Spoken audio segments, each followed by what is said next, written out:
স্বাগত দীপ্ত সংবাদে। আপনাদের সাথে আছি আমি আনোয়ারুল আলম। শুরুতেই জানাবো সংবাদ শিরোনাম। দ্বিতীয় দিনের মতো রাজনীতিবিদদের সাথে প্রধান উপদেষ্টার বৈঠক, সমন্বয়হীনতা দূর করার পরামর্শ। গণতন্ত্র বাধাগ্রস্ত করার ষড়যন্ত্র চলছে, অভিযোগ বিএনপি নেতাদের। ডিসেম্বরে ভোট চান তারেক। সংস্কার ছাড়া কাঙ্ক্ষিত নির্বাচন ও অন্য লক্ষ্য অর্জন সম্ভব নয় বলছেন সুশীল সমাজের প্রতিনিধিরা। গ্যাস বিদ্যুৎ সংকটে শিল্প উৎপাদনে বিপর্যয়, শ্রমিকদের মজুরি পরিশোধ নিয়ে শঙ্কায় শিল্প মালিকরা।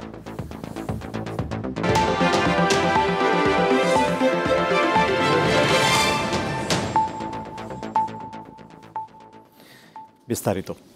সরকারের মধ্যে সমন্বয়হীনতা দূর করতে হবে আর আস্থায় আনতে হবে অভ্যুত্থানের শক্তি, রাজনৈতিক দল এবং সশস্ত্র বাহিনীকে। রবিবার প্রধান উপদেষ্টার সঙ্গে বিভিন্ন রাজনৈতিক দলের নেতাদের বৈঠকে এসব কথা উঠে আসে। নির্বাচন অনুষ্ঠানের সময় নিয়ে মতভিন্নতা থাকলেও প্রয়োজনীয় সংস্কারের শেষ করে দ্রুত জাতীয় নির্বাচন দিতে হবে, এমন দাবি জানান রাজনৈতিক দলের নেতারা। তারা মনে করেন সময় ক্ষেপণ হলে পরিস্থিতি আরও খারাপ হতে পারে। নানা ক্ষোভ ও হতাশা থেকে প্রধান উপদেষ্টা ডক্টর মোহাম্মদ ইউনূস পদত্যাগ করার কথা ভাবছেন এমন খবরে গত বৃহস্পতিবার রাত থেকেই সব মহলে আলোড়ন সৃষ্টি হয়। এমন পরিপ্রেক্ষিতে রাজনৈতিক দলগুলোর আগ্রহে প্রধান উপদেষ্টার সঙ্গে বৈঠক হয় রবিবারও। দ্বিতীয় দিনে 2 ধাপে 20 জন রাজনৈতিক নেতা বৈঠক করেন অধ্যাপক ইউনূসের সঙ্গে।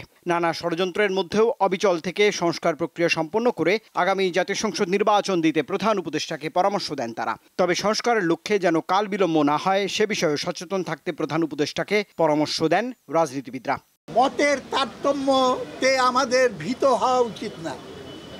মতের তারতম্য থাকবে, সেটাকে এনকারেজ করা উচিত, কিন্তু কোনটা কার্যকরী হবে সেটা নির্ধারণ করার দায়িত্ব হলো জনগণের। সংস্কারের বিষয় না, আমরা একটা ফেয়ার ইলেকশন চাই, তার জন্য যেটুকু দরকার সেটুকু করতে হবে। নেতারা বলেন দেশে ভারতীয় আধিপত্যবাদের যে ষড়যন্ত্র চলছে তা মোকাবেলায় সবাইকে ঐক্যবদ্ধ হতে হবে। সকলে মিলে আমরা যদি একটা ঐক্যবদ্ধ জায়গায় থাকি তাহলে এই যে অভ্যুত্থানের অর্জন, গণতান্ত্রিক যে আমরা প্রক্রিয়ায় আছি, একটা উত্তরণের জায়গায় আমরা যাচ্ছি এবং সর্বোপরি আমাদের স্বাধীনতা, সার্বভৌমত্ব কোনোটাই বাধাগ্রস্ত কিংবা ক্ষতিগ্রস্ত করার শক্তি কেউ পাবে না। সংস্কার, বিচার এবং নির্বাচনের যথাসম্ভব একটা দ্রুত রোড ম্যাপ দেওয়ার জন্য আমরা অনেকেই সেখানে মত প্রকাশ করেছি যে এটা বেটার হয় ফেব্রুয়ারির মধ্যে যদি নির্বাচনটা করা যায়, 5 ফেব্রুয়ারির মধ্যে। বৈঠকে নেতারা জানতে চান মিয়ানমারকে মানবিক করিডোর দেয়া প্রসঙ্গে। প্রধান উপদেষ্টা জানান দেশের ক্ষতি হয় এমন কোনো কাজ অন্তর্বর্তীকালীন সরকার করবে না। করিডোর ইস্যুতে, বন্দর ইস্যুতে, আন্তর্জাতিক যেই ইস্যুগুলো রয়েছে সেখানে যেন সকল রাজনৈতিক দলগুলোকে সম্পৃক্ত করে সেই বিষয়ে রাষ্ট্র এবং সরকার তার সিদ্ধান্ত গ্রহণ করে এবং পলিসি মেনটেন করে। প্রধান উপদেষ্টা যেন একটা সুনির্দিষ্ট মাসের কথা বলেন যে এই মাসে সম্ভাব্য নির্বাচনটা হতে পারে এবং নির্বাচন এবং সংস্কার, বিচার ডক্টর মোহাম্মদ ইউনূসের নেতৃত্বে অন্তর্বর্তীকালীন সরকারি করুক, আমরা সেটা চাই। বৈঠক শেষে ব্রিফিংয়ে প্রধান উপদেষ্টার প্রেস সচিব জানান একটি সুষ্ঠু নির্বাচন করা সরকারের লক্ষ্য। সুষ্ঠু নির্বাচন করতে না পারলে আমি অপরাধী অনুভব করব। আমি যতদিন আছি দেশের কোনো অনিষ্ট হবে এমন কোনো কাজ হবে না, নিশ্চিত থাকেন। প্রেস সচিব জানিয়েছেন নির্বাচনের পাশাপাশি সংস্কার এবং আওয়ামী লীগের বিচারের বিষয়কেও সমান প্রাধান্য দিচ্ছে অন্তর্বর্তীকালীন সরকার। কারণে ধ্বংস হয়ে যাওয়া। রুবায়েত হাসান, দীপ্ত সংবাদ, ঢাকা। একটি মহল গণতন্ত্র বাধাগ্রস্ত করার ষড়যন্ত্রে লিপ্ত বলে অভিযোগ করেছেন বিএনপির কেন্দ্রীয় নেতারা। তারা বলছেন দেশের রাজনীতির আকাশে দুর্যোগ সৃষ্টির পায়তারা চলছে, তবে জনগণ রাস্তায় নামলে কোনো শক্তি টিকে থাকতে পারে না। রবিবার ঢাকা রিপোর্টার্স ইউনিটিতে দেশের সমসাময়িক সার্বিক পরিস্থিতি নিয়ে আলোচনার আয়োজন করে গণতান্ত্রিক বাম ঐক্য। এতে বিএনপির কেন্দ্রীয় নেতা এজেডএম জাহিদ হোসেন অংশ নেন। ষড়যন্ত্রকারীদেরকে উৎসাহিত করে এই ধরনের কর্মকাণ্ড থেকে বিরত থাকতে আপনি দয়া করে আপনার সেই সমস্ত উপদেষ্টাদেরকে পরামর্শ দেন। একই দিন জাতীয় প্রেস ক্লাবে চট্টগ্রাম বন্দরের নিউ মুরিং কন্টেইনার টার্মিনাল বিদেশিদের হাতে তুলে দেওয়ার ষড়যন্ত্রের অভিযোগ এনে আলোচনার আয়োজন করে দেশ বাঁচাও বন্দর বাঁচাও আন্দোলন। এতে বিএনপি স্থায়ী কমিটির সদস্য গয়েশ্বরচন্দ্র রায় বলেন, জনগণের ইচ্ছার বিরুদ্ধে গিয়ে কোনো শক্তি টিকে থাকতে পারে না। আমরা যদি বলি কালকে রাস্তায় নামবো, তাহলে আমার মনে হয় 24 ঘন্টা থাকতে পারবে না। এদিকে রাজধানীর সিরডাপ মিলনায়তনে স্কুল অব লিডারশিপের উদ্যোগে বাংলাদেশ সামাজিক দায়িত্বশীল নেতৃত্ব ও সুশাসন শিরোনামের সেমিনারের আয়োজন করা হয়। এতে বিএনপি স্থায়ী কমিটির সদস্য মঈন খান বলেন, গণতন্ত্রের বিরুদ্ধে ষড়যন্ত্র থেমে নেই। এখন আমি যদি বলি এই মিথ্যা অভিযোগ আনছে তারাই, যারা এই দেশকে একসময় লুটপাট করে ধ্বংস করে দিয়েছিল, তারা আজকে এই দেশে আরেকটি নতুন করে অস্থিতিশীল পরিস্থিতি সৃষ্টি করে গণতন্ত্রকে সঠিক পথে এগিয়ে যেতে বাধা দেওয়ার জন্য এই ধরনের কল্পকাহিনী সৃষ্টি করছে। তাহলে কি আমরা ভুল হবে? গণতন্ত্রের প্রশ্নে বিএনপি কোনো আপোষ করবে না বলেও জানান এই নেতা। সঞ্জিদা প্লাবনী, দীপ্ত সংবাদ, ঢাকা। অন্তর্বর্তী সরকারের মান অভিমান ও রাগ বিরাগের সুযোগ নেই বলে মন্তব্য করেছেন বিএনপির ভারপ্রাপ্ত চেয়ারম্যান তারেক রহমান। রবিবার ন্যাশনাল পিপলস পার্টির 18তম প্রতিষ্ঠাবার্ষিকীর আলোচনা সভায় লন্ডন থেকে ভার্চুয়ালি যোগ দিয়ে এমন মন্তব্য করেন তিনি। অন্তর্বর্তীকালীন সরকারের প্রতি বিএনপি সহ আমরা যারা একসঙ্গে রাজপথে আন্দোলন করেছি, আমাদের সর্বাত্মক সমর্থন অব্যাহত রেখেছি। জনগণ অবিলম্বে দেশের ইতিহাসের সবচেয়ে অবাধ, নিরপেক্ষ একটি জাতীয় নির্বাচন দেখতে পাবে। দেশের স্বার্থের বিরুদ্ধে কোনো কিছুতে হ্যাঁ বলবে না জামায়াতে ইসলামী। রবিবার মৌলভীবাজারের কুলাউড়ায় চা শ্রমিকদের সাথে মতবিনিময় সভায় দলটির আমির ডাক্তার শফিকুর রহমান কথা বলেন। করিডোরের বিষয়ে তিনি বলেন, করিডোর যদি করতে হয় তাহলে নির্বাচিত সরকারের মাধ্যমে পার্লামেন্টে বসে করতে হবে। আর এখন করিডোরের বিষয়ে কোনো সিদ্ধান্ত নিতে হলে সকল রাজনৈতিক দলকে নিয়ে বসে আলোচনার মাধ্যমে করতে হবে। মানুষ ভোট দিয়ে হাসি প্রথমেই 5 কোটি টাকার আমরা নো বলে এসেছি, আমরা নো বলে এসেছি। দেশের স্বার্থের বিরুদ্ধে আমরা কোনো কিছুতে হা বলি না। দেশের স্বার্থ যেখানেই বিঘ্নিত হবে সেখানেই নো। এটা এই দুইটাও সমস্ত রাজনৈতিক দল তাদেরকে নিয়ে বসতে হবে, তাদের সাথে কথা বলতে হবে, তাদেরকে কথা বলার সুযোগ দিতে হবে, তারপরে সামষ্টিকভাবে যে সিদ্ধান্ত হবে সেটাই বাস্তবায়ন। সংস্কার ছাড়া কাঙ্ক্ষিত নির্বাচন ও অন্যান্য ক্ষেত্রে লক্ষ্য অর্জন সম্ভব নয়। রবিবার জাতীয় ঐক্যমত্য কমিশনের সঙ্গে বৈঠকে কথা বলেন সুশীল সমাজের প্রতিনিধিরা। সংস্কার ইস্যুতে রাজনৈতিক দলের পাশাপাশি সুশীল সমাজের ভূমিকা গুরুত্বপূর্ণ বলে মনে করেন কমিশনের সহসভাপতি অধ্যাপক আলী রিয়াজ।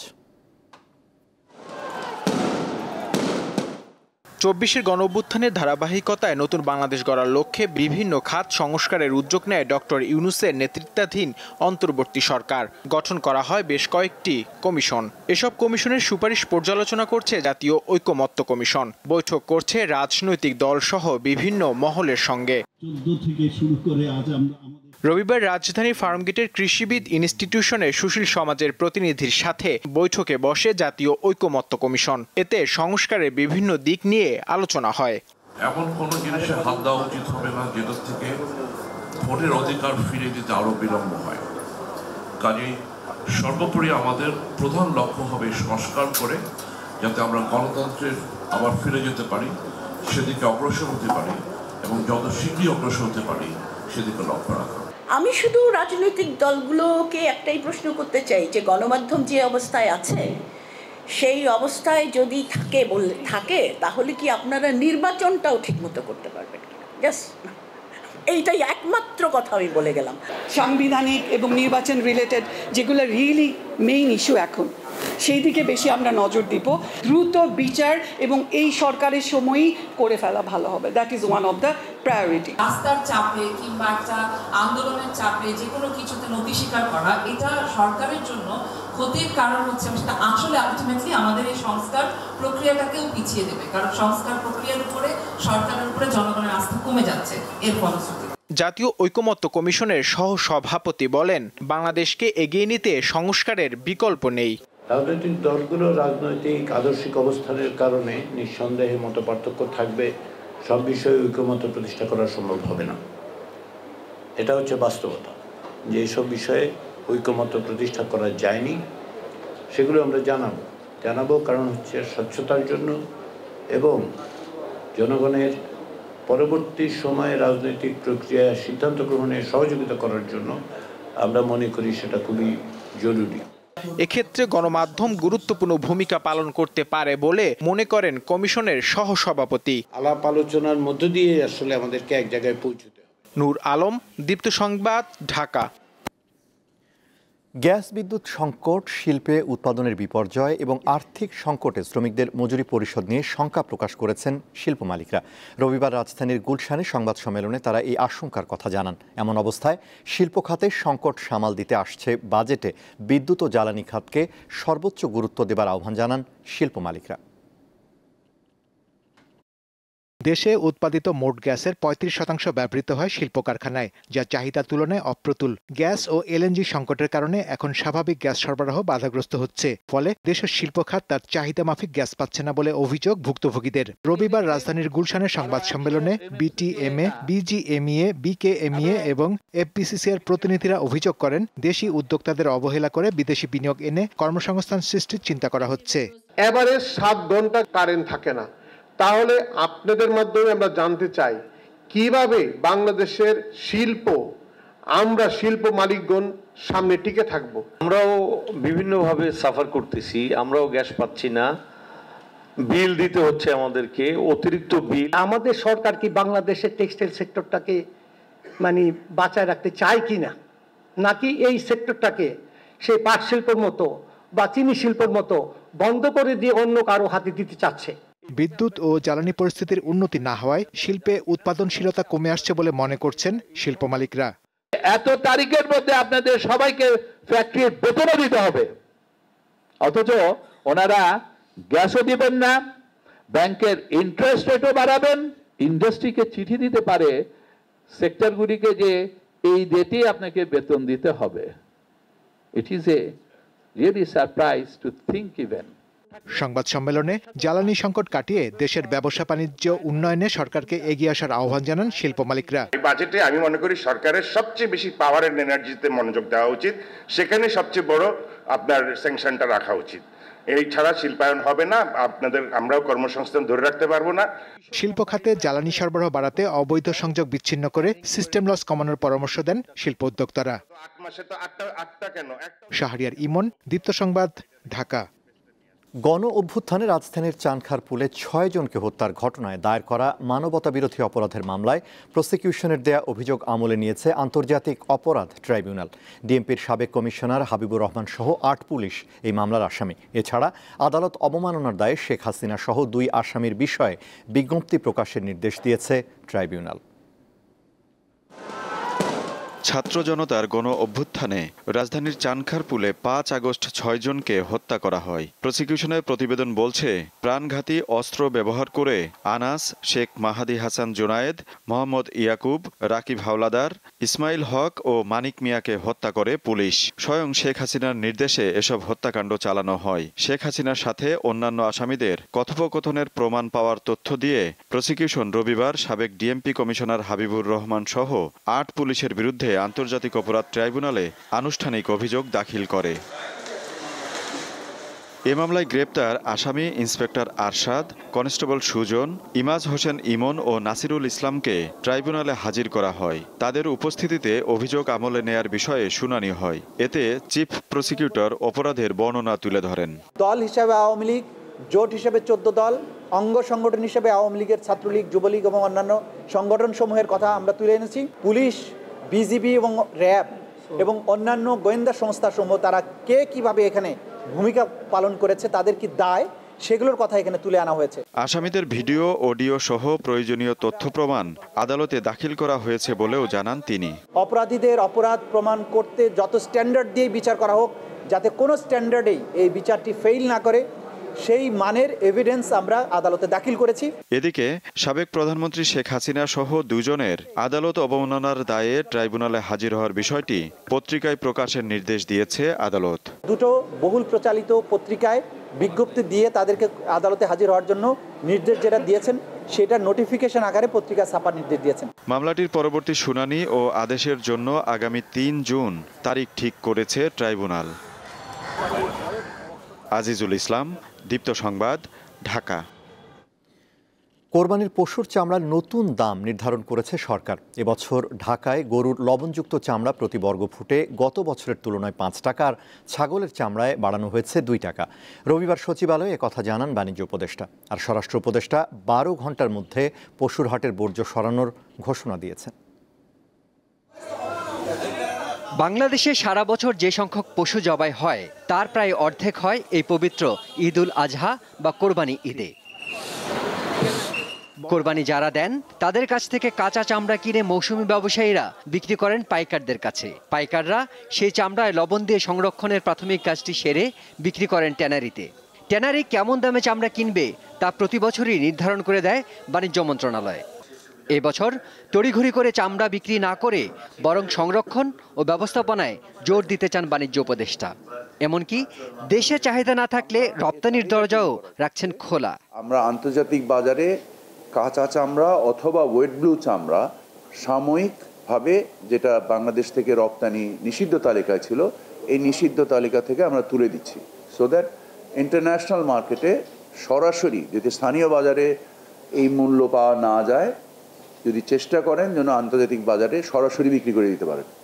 কোরবানির চামড়ার ন্যায্য মূল্য নিশ্চিতের পাশাপাশি আইন শৃঙ্খলা পরিস্থিতি রক্ষায় প্রয়োজনীয় ব্যবস্থা নিতে উচ্চ পর্যায়ের বৈঠক হয়েছে স্বরাষ্ট্র মন্ত্রণালয়ে। এতে পশুর হাটের হাসিল কমানো সম্ভব না হলেও ঘোষণা এসেছে কোরবানির বর্জ্য 12 ঘন্টার মধ্যে সরিয়ে ফেলার। কোরবানি কিন্তু 3 দিন হতে পারে, বাট প্রথম দিনে প্রায় 90-75% হয়ে যায়, পরে আরও পরের দিনও আবার কিছু কিছু হয়, এরপরও আবার আছে 2-1 কিছু কিছু করে। এই বর্জ্যগুলি যেন যত তাড়াতাড়ি সম্ভব, তো প্রশাসক মহোদয়রা আমাদের আশ্বাস করছেন যে তারা 12 ঘন্টার ভিতরেই মোটামুটি এইটারে ক্লিন করে পারবে। স্বরাষ্ট্র উপদেষ্টা হাটের নির্ধারিত স্থানের বাইরে সড়কের ওপর কোথাও যেন হাট না বসানো হয় এ বিষয়ে আইন শৃঙ্খলা রক্ষাকারী বাহিনীকে সতর্ক থাকার নির্দেশ দিয়েছেন। এবার 2 সিটি কর্পোরেশনে 20টি পশুর হাটের অনুমোদন দেওয়া হয়েছে। শিমুল বাশার, দীপ্ত সংবাদ, ঢাকা। চট্টগ্রামের একটি পোশাক কারখানা থেকে কেএনএফের জন্য তৈরি 20,300 পিস ইউনিফর্ম জব্দ করেছে পুলিশ। গত 17 মে বন্দরনগরীর বায়জিৎ বোস্তামি থানার নয়ারহাটের রিংভো অ্যাপারেলস নামের একটি গার্মেন্টস কারখানায় অভিযান চালিয়ে এসব পোশাক জব্দ করা হয়। এ ঘটনায় কারখানার মালিক শাহিদুল ইসলাম সহ 3 জনকে গ্রেফতার করা হয়েছে। বাকি 2 জন হলেন গোলাম আজম ও নিয়াজ হায়দার। পুলিশ জানিয়েছে, পার্বত্য চট্টগ্রামের সশস্ত্র বিচ্ছিন্নতাবাদী সংগঠন কুকি চীন ন্যাশনাল ফ্রন্ট কেএনএফের কাছ থেকে প্রায় 2 কোটি টাকার অর্ডার এনেছিলেন আজম ও হায়দার। ওই পোশাক তৈরির জন্য কেএনএফ সদস্যরা কাপড় সরবরাহ করেন এবং চলতি মে মাসে তা হস্তান্তর করার কথা ছিল। জাতীয় কবি কাজী নজরুল ইসলামের 127তম জন্মদিন উদযাপনে 2 দিনব্যাপী নজরুল উৎসব আয়োজন করেছে ছায়ানট। রবিবার আয়োজনের প্রথম দিন একক ও সমবেত গান, নৃত্য, পাঠ আবৃত্তিতে নজরুল বন্দনা করেন শিল্পীরা।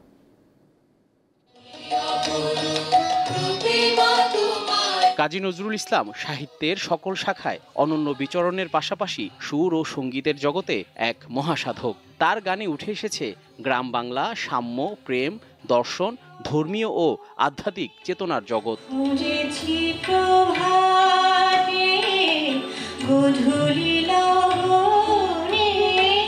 জাতীয় কবির 127তম জন্মদিন উদযাপনে 2 দিনব্যাপী নজরুল উৎসব আয়োজন করেছে ছায়ানট।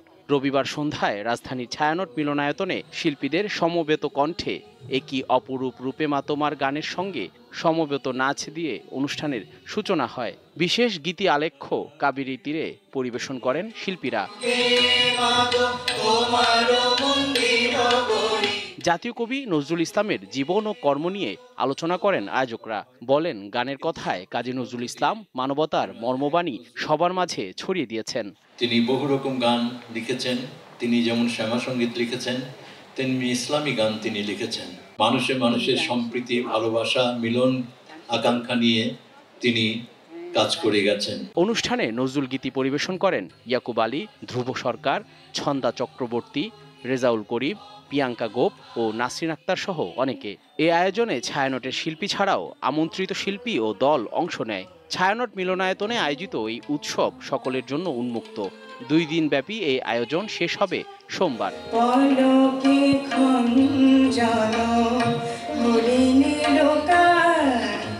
জহুরুল মোহসান, দীপ্ত সংবাদ, ঢাকা। ঢাকা। 22 বছর পর কান চলচ্চিত্র উৎসবে ফিরেই সর্বোচ্চ পুরস্কার স্বর্ণপাম জিতলেন ইরানের নিষিদ্ধ পরিচালক জাফর পানাহি। নির্বাসনে থাকা অবস্থায় গোপনে নির্মিত cinema it was just an অ্যাক্সিডেন্টের জন্য তিনি এই পুরস্কারে ভূষিত হন। অন্যদিকে প্রথমবারের মতো কানে পুরস্কার জিতে ইতিহাস গড়ল বাংলাদেশের স্বল্পদৈর্ঘ্য সিনেমা আলী।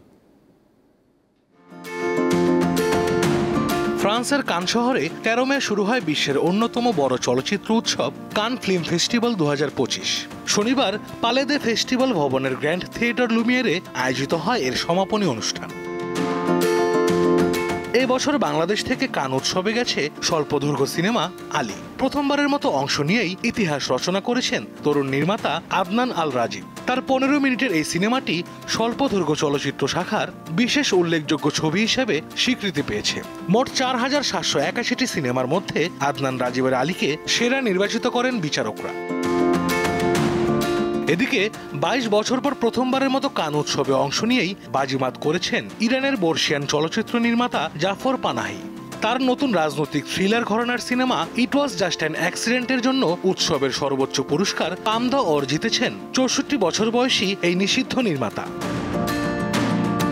এ বছর জুরিদের নির্বাচিত সেরা পূর্ণদৈর্ঘ্য সিনেমা নির্বাচিত হয়েছে নরওয়ের পরিচালক ইয়েকিম ত্রিয়ার সেন্টিমেন্টাল ভ্যালু। এছাড়া লিটল সিস্টার সিনেমায় অভিনয় করে সেরা অভিনেত্রী হয়েছেন ফরাসি অভিনেত্রী নাদিয়া মেলিতি। দ্য সিক্রেট এজেন্ট সিনেমার জন্য সেরা অভিনেতার পুরস্কার পান ওয়ানার মাউরা। ডিরেক্টরস ফোর্টনাইটের পিপলস চয়েস বিভাগে সেরা পূর্ণদৈর্ঘ্য চলচ্চিত্রের পুরস্কার জিতেছে ইরাকি পরিচালক হাসান হাদির প্রেসিডেন্টস কেক। দ্য সিক্রেট এজেন্টের জন্য সেরা পরিচালকের পুরস্কারটি গেছে ব্রাজিলের ক্লেভার মেন্ডোর্সে ফিলের হাতে। আশরাফ শুভ, দীপ্ত, বার্তাকক্ষ। শেষ করব দীপ্ত সংবাদ, তবে তার আগে সংবাদ শিরোনামগুলো জানাবো আরও একবার। দ্বিতীয় দিনের মতো রাজনীতিবিদদের সাথে প্রধান উপদেষ্টার বৈঠক, সমন্বয়হীনতা দূর করার পরামর্শ। গণতন্ত্র বাধাগ্রস্ত করার ষড়যন্ত্র চলছে, অভিযোগ বিএনপি নেতাদের, ডিসেম্বরে ভোট চান তারেক।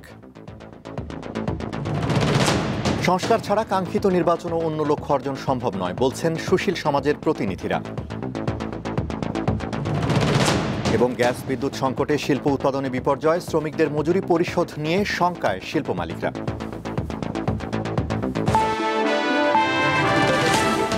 ছিল এখনকার মতো। এছাড়া আরও তথ্য বিনোদনের খবর পেতে যুক্ত থাকুন দীপ্তর ডিজিটাল প্ল্যাটফর্মগুলোতে। ধন্যবাদ।